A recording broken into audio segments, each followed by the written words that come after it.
MaJaMa Jams is brought to you by Gishi. MaJaMa. MaJaMa. MaJaMa.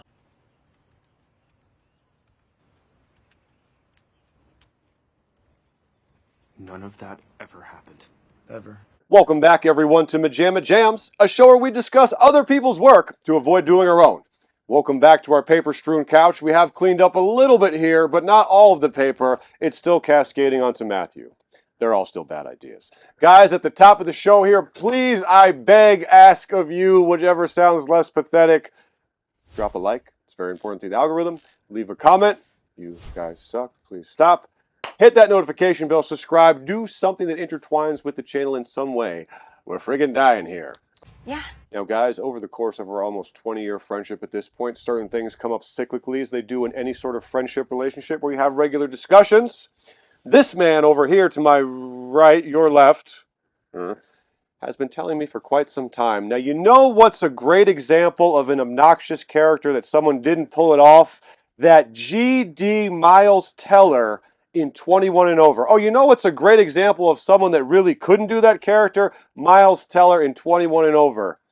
This is all your fault. What? I've heard this many a time that Miles Teller in the movie 21 and Over tried to be a Bill Murray-esque character. And to Mateo's perspective, failed miserably. So I said, hey, let's check it out. I barely knew this thing existed. This is apparently from John Lucas and Scott Armstrong. I hope it didn't juxtapose, though. The writers of The Hangover, who in this case take over writer-director duty. And you can honestly see a lot of the DNA of that mega popular Hangover script in this. One might almost say it's The Hangover 2.0 in college. Let's see. Let's do the checklist. We have a group of raggedy-taggedy friends separated, coming back together. No, first of all, we start in the future. We start in the future. Meaning the Our day two of our after. boys in nothing but socks covering their genitals. But we have, I'm just saying the checklist of comparisons to The Hangover. Okay. We got the ragtag group of friends. We got the Non-linear narration. non-linear narration. Yes, excellent. Intoxication plot, making it hard to remember what's going on. Have to find someone, have to get them to a certain point. I'm not even saying this with disdain, but you can tell that the guys kind of did this after The Hangover. Maybe we try to rework that magic. That sucks. We suck. So, They didn't. here's what I'm going to start with. The I'm plot. going to ask Mateo here. The plot. Yeah. All right. Where's the paper? Is it under here? It's under there. I mean, What paper? You memorized it, right? Of course. Jeff Chang, supposedly a straight-A college student, is taken out by two of his best friends for his 21st birthday on the night before an important medical school interview. What was supposed to be one beer and done becomes a night of humiliation, overindulgence, and utter debauchery. So we have a tale as old as time here. A bunch of kids in college trying to get to a destination. Like I said, lots of shreds of the Hangover here. Pretty much straightforward. Reviews critiqued it a lot for being predictable, so we probably don't have to go too into what the plot is. But as this is going to be kind of a pointed character study, I'm going to start off with my two cohorts here before I get into it. Mateo, if rewatching it you felt the same vehemence for the character. And Matthew, how you felt about it. Interaction, characters, and all that. Matthew's also a big one on characters and how they flow. Mateo, same level of disdain second time around? Yes. Awful, just Yes. disgusting failure. Don't like him at all, want him to die. Hopefully right now he's dying of cancer. Can I say 2 words? You're asking me and then you're talking Sorry. throughout the whole thing. So sorry. So sorry. it's a long question. It's a very long-winded question. I'll sip. Is this a joke? Yes, I didn't like him. He doesn't come as like, for instance, the two protagonists of Vamp. Oh, yes. You buy it that one is let's break the rules, and the other one is let's try to go by the books. Keith, relax, will you? These guys are operating on empty. I'll take care of this. Trust me. But it's still plausible, and it comes out as likable and affable. Affable? Correct word use. No, I didn't know the accent, where the accent was going. But here, he does not come out as fun. He doesn't show one time that he is genuinely worried or scared that his friends are in danger, or they may have. I mean, I understand that it's a borderline farcical movie because there are way too many coincidences throughout the whole story. In one night, the longest night ever, it's probably longer than the one between Halloween kills and. Well, that feels a little unfair. It just feels like a 24-hour movie. Yeah, but They this one is. stretch it a lot where it's like, wait, what time is it now? What party have you gone to? Where are you going? Why are you still? Have you ever been drunk? Sure, that's what I kept. And telling also, yes, the Jeff Chang takes his intake is probably the one of a small village in one night, and he is fine the next morning without any problem. Especially, apparently, he is fairly strict, so it should be a little more. As a follow-up, I'm very curious about this one because I figured you'd probably feel the same about Miles. How do you feel about our two other leads playing off of him? Much better, but the thing is that the movie seems incredibly unfocused on who is the lead of the movie. You don't know with whom you're supposed to side or stay. That sounds totally impossible. Oddly enough, Miles Teller is the only one that doesn't really have a closure. And he says at the end, yes, I'm going back to college or whatever. I have an interview, yes. All right, guys, but seriously, tomorrow at 9 a.m., I have my big admissions interview at Northern, so don't let me get too stupid. I'm so psyched you're going back to college, dude. Yeah. But it's not that thing that is oh my God, and once again, there are so many coincidences that is because that is the thing that I don't like about the movie is the tone is wrong for that set of circumstances of coincidence. When you have a movie where a guy gets run over by a buffalo and it doesn't even entice a chuckle.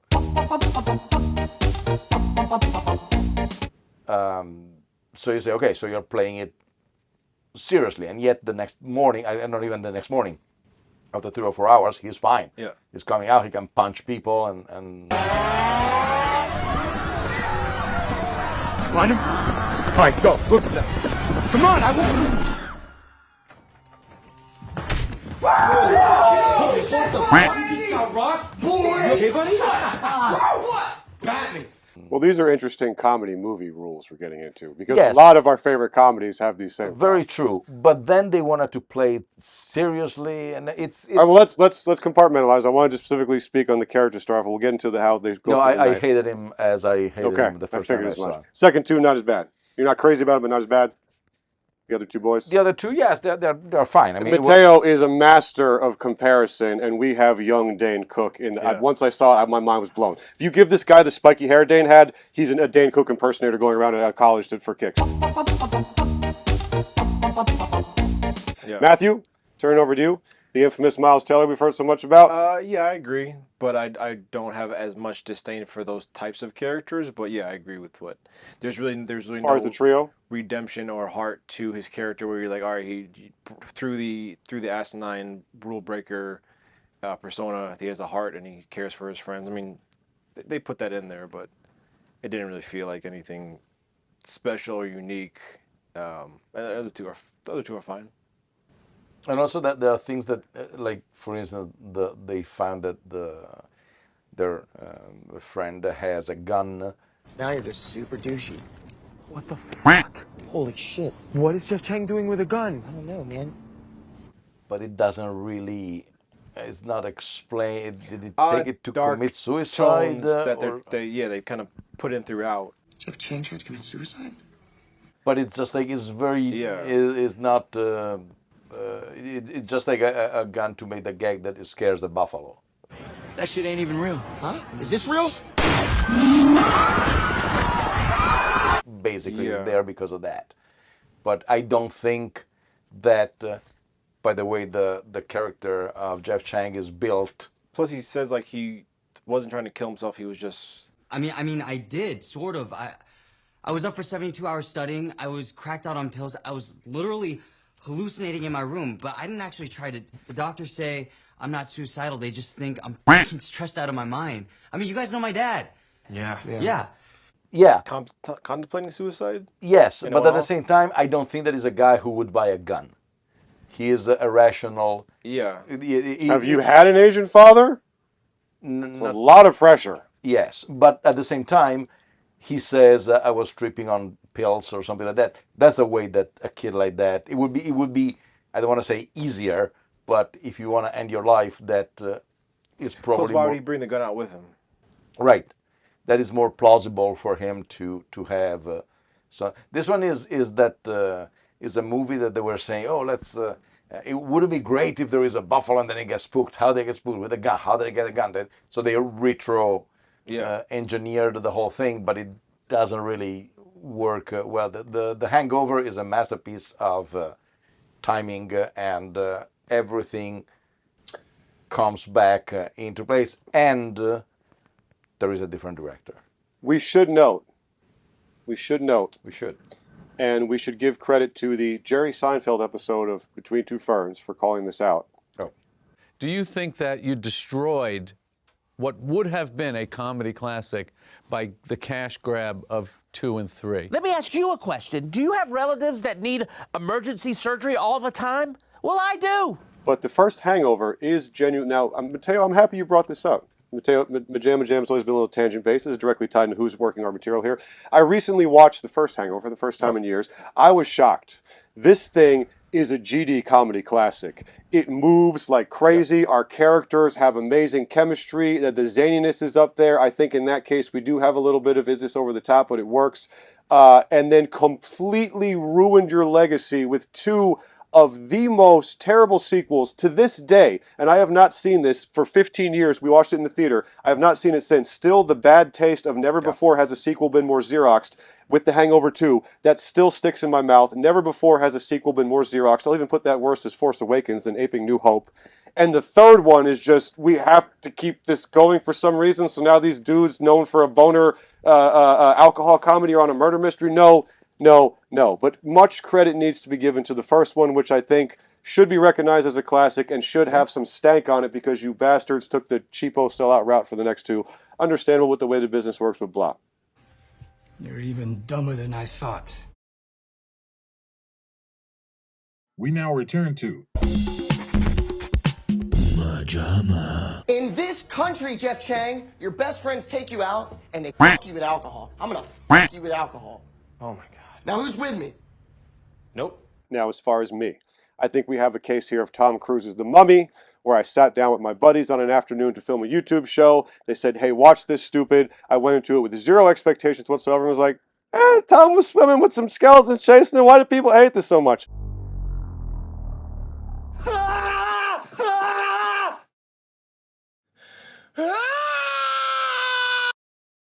Now, granted, I am not enthralled. I was not cackling throughout. I would not watch this again, but I think it's fine enough. As you might have guessed, not only like Matthew am I not particularly sensitive to those type of characters, but oftentimes through art I love exploring griminess, assholes behavior we couldn't see in real life. So Miles didn't dazzle me, but I also don't think it was without what you need for this role. Honestly, when he said a couple lines at the beginning, I probably would have laughed, but I felt like it was going to be weird under the circumstances. We're supposed to hate watch this, so I didn't. There's a couple. I'm being saying that'd be funny, but it was one time we put on the Friedberg and Setzer Fast and the Furious parody, which we didn't know existed, and I was like, oh yeah, these guys are terrible. It was pretty funny. Excuse me, I'm looking for the illegal streetcar race. Awesome. Thanks, bro. That one was pretty funny. I don't know if I was just in a good mood, but I remember laughing. So I was not complete translation here, and I actually disagree that I think, and a couple reviews said this, because me being me, I perused Rotten Tomatoes quickly. A couple reviews said I think the 3 guys have a nice friendship chemistry, and I agree. Again, I'm not dazzled here. I'm not going to make a massive point for it that you guys are wrong, but I do think there's more of a shred of actual, I buy these guys as friends. They do care about each other. I think Miles, while relentlessly playing the Bill Murray-esque, it does show a little bit of this friendship does matter to me. And I was not without the classic buddies on a nightly journey, but again, I am kind of a sucker for, we're in the middle of the night and we can't escape the wackiness. There we go, back at square one. Not a single clue. No, and there is also a main difference that after probably maybe not 20 years, but at least 10 years, they told you that I hated him. That always does something. You yes. were expecting it. And also, I watched it by myself. always bad with comedies. Yes. Unless you really love it. Yes. If you like, this is my favorite comedy ever. Okay, I watched Good Burger alone. Had the time of my life. Good Burger is godly. But you're right, Matteo. Like the Enzo Sorrentino or the Tommy Wiseau stuff, granted, those are kind of a different level, but you always want to watch with friends. You look like a watcher. But I think it's a great discussion still of what these types take. As I pointed out during it, you have tried to write this character similarly for me. Jason for Sharks was a little more dumb puppy than the kind of abrasiveness that we've done with like Ask the Ellsbros. Masturbation! But you have tried to finagle these, so I do think it's a great discussion of what makes that type of character work. Matteo, you've continually pointed to a Bill Murray in this, or perhaps a Ryan Reynolds for a more modern example. Although I feel like Ryan, with much success as he achieves, the Between Two Ferns joke, where it's like, oh, he's the best actor nowadays, Ryan Reynolds. He's always got a little bit of an asterisk, which I feel bad about, but I feel like if you say, oh, Bill Murray or Ryan Reynolds, like Ryan Reynolds. But still. Really? You've enjoyed Ryan, I assume. Yeah. Right, sexually. But and also there are, for whatever reason, but lesser known characters like Robert Rustler in Vamp, who is also this the brain of the operation, the one who just like started to say the other, whereas his friend and say, wait a second, you're saying this, but don't we have this? We'll figure it out. It was done in a much more pleasant way. There is also another example with Ari Gross. Sorry, Ari. Ah, that person. Yes, in I want to say Soul Man, I think. Oh. Shit, I never thought about anything. You know what I mean? Yeah, I think I do. Maybe.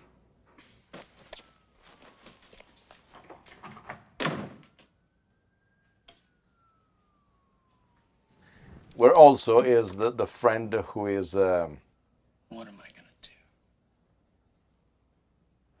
We're two brilliant young men. We've got energy, imagination. Stifler. What?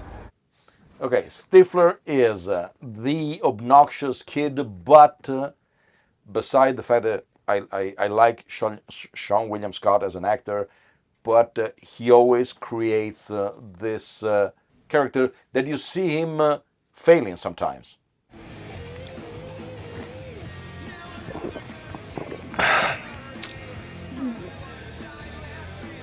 What's wrong? That is also, I think that what the Miles Teller character lacks in this movie is that he is in the wrong movie. Pretty much, he should have at a certain point kind of like some kind of failure of some sort, and instead everything maybe just on his own too, as opposed to bringing down anyone with him. Yes, or at least having they have a scuffle at a certain point halfway through it, but it means nothing because they're back together as friends almost immediately after that. So, well, you know, I was going to ask, hey, can you give me an example of the ultimate time you felt this worked? Similarly to Miles Teller being brought up as I feel like you've brought up the Stifler example a lot. That's one of the best examples to you of this type of character done right, where you can still be with them. Not only that, Stifler, it's one of the greatest magic tricks ever, because beside American Wedding, which is also a nice fourth chapter, but no, wait, American Wedding is the third one. I think it's 3. Oh, yeah. So Third sorry. is Reunion. Reunion. What an embarrassing mistake to say on camera. Yes. Oh, I could cut it, but I won't because I'm lazy. So yes, it starts just like almost a one-note joke in the first movie, but it evolves and it shows that his 3 acts evolution take place in 3 movies. Which is usually, whereas in a movie, usually you have the hot-headed that then learns a lesson or her lesson and then changes. He shows that he has a heart, but it takes 3 movies to do that. And it's done beautifully because it doesn't make you miss the original one, and it's just like there is this evolution that I don't know how much it was thought of, or if it was in the plan, or if it just like evolved as they were writing it. I have no idea. This just got a hell of a lot better. There is a lot more to the American Pie franchise than you'd think for what it was, you know? Yep. Big 1999 modern Porky's type hit, and then all of a sudden we get a trilogy where, like you said, they actually try to develop the character. Mostly the kids go on to become known for their time. And then we even get a fourth one where they got everyone back. Yeah. What the fuck are you fuckers doing here? And Thomas Ian Nichols was so grateful. Well, he was in Sorry, it's just a Swamp Sharks. easy joke. Oh my God, that one wasn't bad. With Trailer Park Shark. Trailer Park Shark, sorry, with Tara Which- Reid. Yeah. What? All right, you be safe, you hear? There's a shark swimming in these waters. A shark here. The weatherman say nothing about a tornado. Credit where credit's due, because I always talk shit about the shark movies. That one I remember being decent. We had a couple laughs. It's the one with Jason London, right? Couple laughs. No. Yes, yes. No. No? Wait, It's not Trailer Park Shark. Jason London is. as he was taking a company retreat. Yes. We actually laughed at that one. No, he's right. Maybe I'm screwing up here. No, you are. Trailer Park Shark is more trash, but the one with Jason London, we were like, His American Wedding. It's actually kind of funny, Sexually? right? Remember? Sophie, wait! Get to the shore! Let her go. I don't know if you noticed, but your sister's kind of a badass.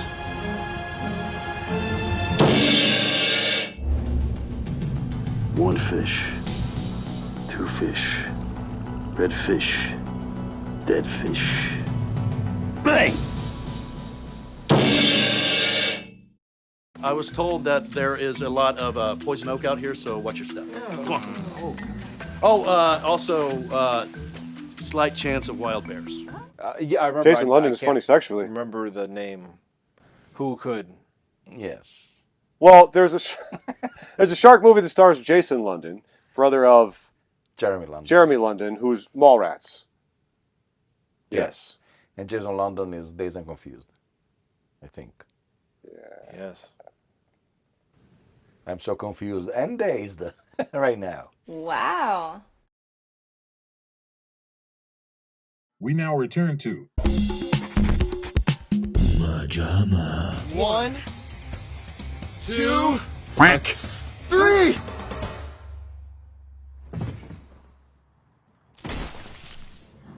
Sean William Scott is also kind of an inherently likable guy. Yes. So I think, hasn't Miles Teller gotten in a little bit of outside of the movie world trouble for being abrasive? Am I wrong? Yeah. Because I'm curious in this discussion. What did he do? What did he do? He almost went on a fist fight with Josh Trank on the set of Fantastic Four. All right, this is our ill-fated Mr. Fantastic. All right. Looks like we're next.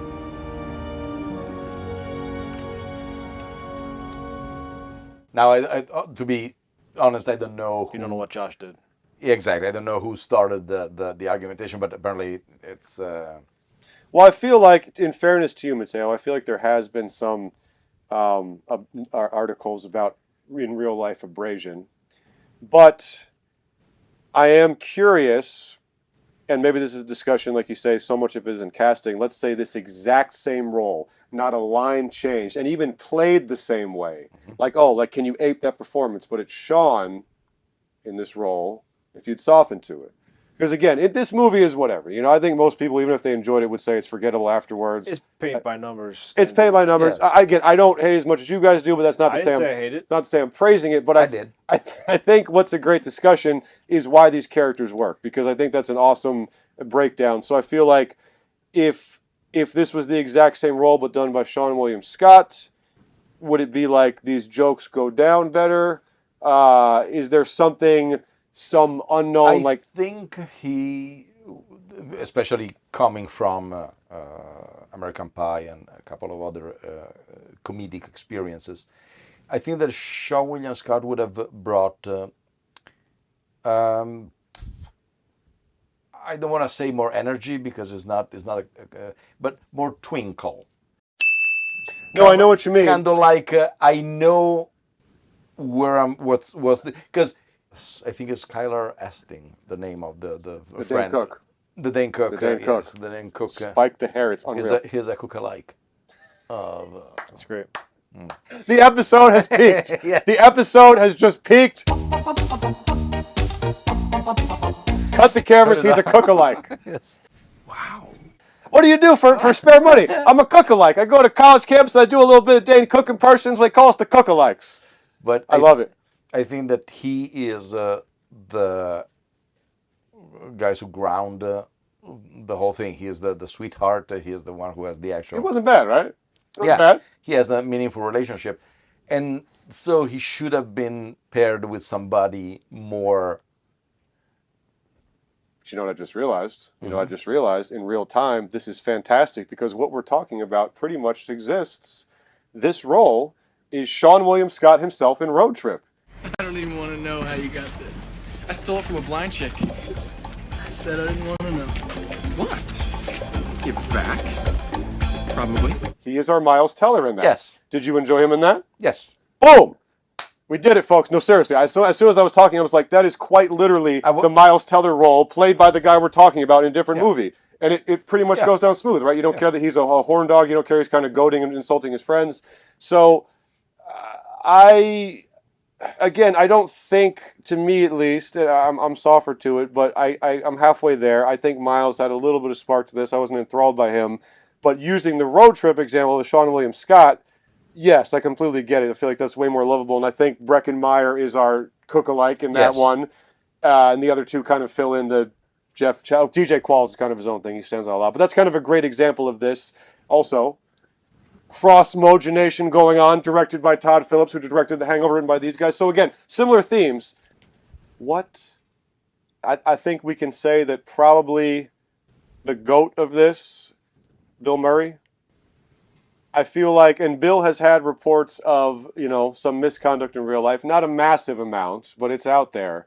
And I do feel like Bill Murray is one guy that I would die on the hill of. No matter what that man did in real life, I cackle at him on screen. No, He's just too good. I think that in the pantheon of actors, granted, he never wound up in a comedy like this, but I think that the original is Groucho Marx. Brought it way back. Yes. I said Chevy Chase. The guy who is actually, he's able to insult you in your face and you still are with him no matter what. Not that I care, but where is your husband? Why, he's dead. I'll bet he's just using that as an excuse. I was with him till the very end. No wonder he passed away. Because he knows that he is in a movie to a degree. He has the twinkle in every situation. I know what you mean by that. That's actually a good word use. Sean William Scott does bring a twinkle. There's a little bit of mythical, almost mischievous, and like a leprechaun wandering into the scene. In a movie like this one, where really, even if it takes place, relatively speaking, in a college campus. Yes, it is kind of like slash small town-ish. Because they have, I don't think that in a college campus there are bars, but just like outside, there are plenty of them. My God, they meet, it looks like that out of everybody, they meet the same 5 people all the time. So you say you have to be a little more, okay, we are in a kind of like a farce or something. It's at least turn up a little bit so you actually utilize it. So you know exactly where everybody is, and you're more forgivable on certain things. What are you doing here? Randy got mauled by a buffalo, remember? Right, yes. Well, it's fascinating with comedy in general because, speaking of The Hangover, the last time I watched it, the cops bring them in. They're like, okay, as part of the plea bargain to get you guys off, you'll be part of the class where the kids can actually use the stun gun on you and kick you and hurt you. And there's a couple things where I was almost like, would that happen? But again, the vehicle, you're already so on the ride that you go with it. So the questions that you guys brought up about this movie, believability, meeting people, the length of the night, is kind of interesting. Because again, I don't disagree. I'm not going to go hard for fighting against that. But the comedy rules and the world you sculpt is forever be a very fascinating thing. Because yes, granted, the old conversation, we talk about tone, making or breaking a movie, but that almost intensifies the conversation with comedy where it's like, dude, the comedies that soar kind of establish a set of rules no matter what they are, usually full on. And then like you said, okay, I'm on board with this. And then a lot of times, I feel like when we don't enjoy it, you're like, I've seen wackier stuff than this, but the rules you laid out kind of makes me feel like that doesn't work. What? No. What are you talking about? Which again, sometimes my ears perk up. I'm like, that's kind of an insane thing to say in the world of comedies, but I'd be lying if I said I didn't get it. You set a tone. This kind of deviates. I've seen this guy in this movie do a crazier thing, but that kind of sculpted the world better. So out of this innocuous little movie, which I think most have forgotten. In fact, if he hadn't mentioned, I don't think I knew of its existence. It's 2013. Hangover was 2012. '09, so it's not even like we're piggybacking, like, oh, you guys hit it big, this is the next remember project. It was Hangover 2. If it was before this one or after. I want to say by that point, they probably moved quick. Yeah, I think Hangover 2 was very, very close to the first one. I don't want to watch it. I mean, say that again. They just Xerox the I don't want to. I genuinely, I do not want to watch it again yet for the purposes of the show, kind of like revisiting this and you hating it. I'm like, am I remembering it as terrible? Like, I remember just, dude, you just did not care. In fact, Conan O'Brien himself, I remember this. Conan O'Brien said, there was a moment where Bradley Cooper wakes up, looks at the camera, and says, oh my God, it's happening again. He was like, it just seemed so cynical. Like, we have to do this again. It felt good, though. I don't know, man. That just sticks in my throat as one of the worst examples. It's like Taken and Taken 2. Now, before we get off of this, Matthew, you brought up one little thing about one of the main plot mechanics I want to critique is we have someone named the Chief. From the very beginning, our characters see someone named the Chief, an older guy in a robe, Indian headdress, dancing around, clearly our kooky character. We come back to him periodically. I was like, okay, how is the Chief going to pay off? And it turns out that he says, he comes out of the same police station, said, I was on acid all night, I was just dancing in front of my house. I ripped 2 sheets of LSD and spent the whole night dancing in front of my house again. Now I gotta go teach. They're like, oh my God, we saw the Chief 9 times. Does that mean he was always in front of his house? We were always by Jeff Chang's house. And then Matthew said, shouldn't the Chief, and then it pays off with he's at the Miles Teller's admission, which is not a bad touch to me at least. Oh, hey man, how you doing? No way. Oh my God, Chief. Dude, you look like shit. But you said he should have given a couple of words of philosophy to them, which I agree. Like, why would he have a bond with them? Why would they have a bond with him? It was kind of a missed opportunity. Someone you keep running into throughout the night. He should have taken a cue from Scott Essman's character in... Catch the wind. See us spin. Sail away. Dude. Leave the day. Dude. Way up high. In the sky.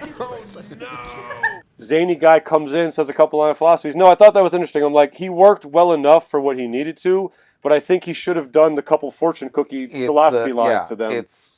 There is a character in Real Genius. Fine movie if you haven't seen it. Welcome. Check it out. Yes. I have not seen it. So I will not spoil exactly why he's there, but it's like that. There is a guy who enters, never speaks, opens a door and vanishes.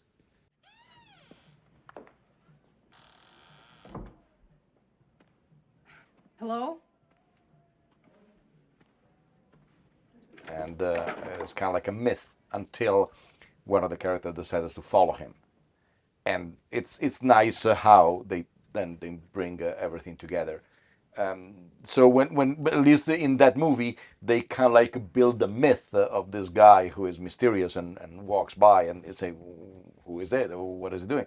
But there is a kind of like a much better purpose and a more...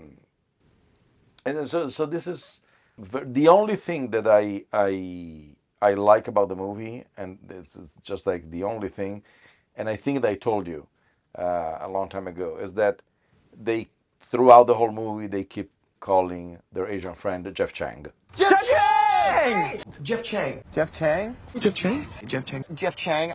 That was how I was going to end. I want to ask, how did you guys think about that plot device? Because I was like, it's kind of funny, right? You always refer to him as... Yes, that was the only thing. And surprisingly, because you're still saying you like it, surprisingly, it gets used a lot. Yes. And I didn't necessarily feel like this is a tired joke, which is crazy. Especially because it's almost a magic trick. It's so short. Jeff Chang is almost like it's 2 syllable. Yeah. Our last name is longer than that. Ellsworth. Right. Yeah, exactly. Jeff Chang. Ellsworth. So you register it as a... So that one, I like it. So again, the discussion was more about the character mechanics in the movie. So we may have missed some stuff. But Matthew, on your end, anything you did think really worked? Anything you did like? A couple laughs from us, 1 or 2. Huh? Yeah, a few laughs came out. Anything that? What would you say was it? Same thing. I like Jeff Chang.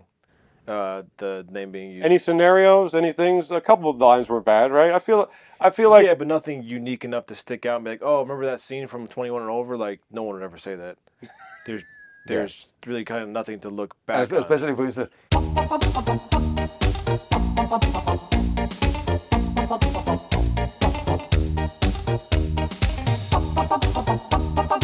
When you cackled when they throw him onto the pool that is covered and he bounces Yeah, off I'm a into the sucker stuff. for those.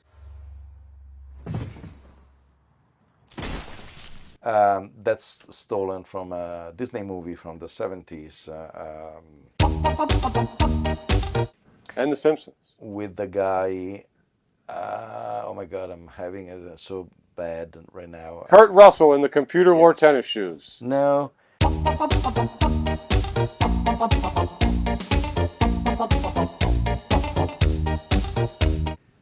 It was a failed movie with the protagonist of a beloved series of a TV show, which I know the title in Italian and in English it doesn't mean anything.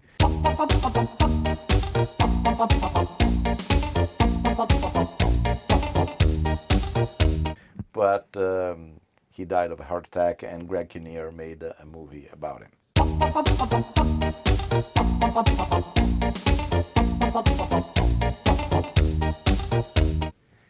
So put all the things together, you'll figure it out. What movie is this? And you'll As see good as it gets, he was gay. Yes. Wendy. Oh, wait a minute. Wait a minute. No!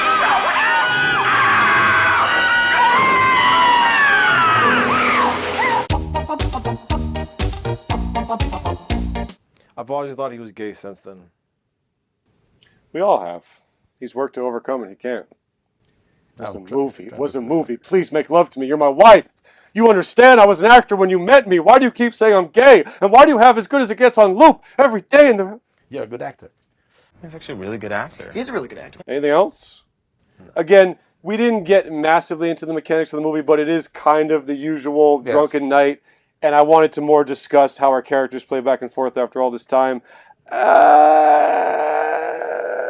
Let's discuss. No, our feeling. Let's express. Sorry, wrong word choice. Let's express these feelings by throwing these pieces of paper. We're going to start with the Italian. He kicked this off, this hate fest. I go with 4 3/4. I think that's generous, all things considered. Yeah. Because of the Jeff Chang joke? Yeah, the Jeff Chang joke. Okay. Very fair. And the Dean Cook. The cook. The cook alike. It's the best. I'm going with 4. Okay. You guys seem very fair. I think I'm also going to mimic 4 because it ain't nothing special, but, you know, afternoon with the friends, I enjoyed it enough. Little zany comedy, a couple chuckles on a base level thing. Blibbity bloppity blue. MaJaMa.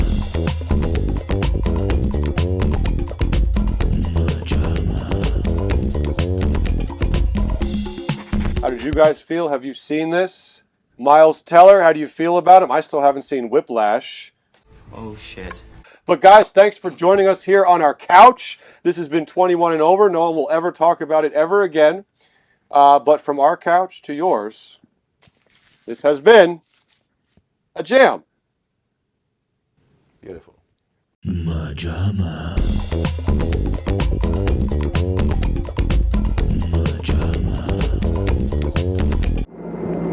Astronauts report it feels good. T-minus 25 seconds. 20 seconds and counting. T-minus 15 seconds. Guidance is internal. 12, 11, 10, 9. Ignition sequence start. 6, 5, 4, 3, 2, 1, 0. All engine running. Liftoff. We have a liftoff. 32 minutes past the hour.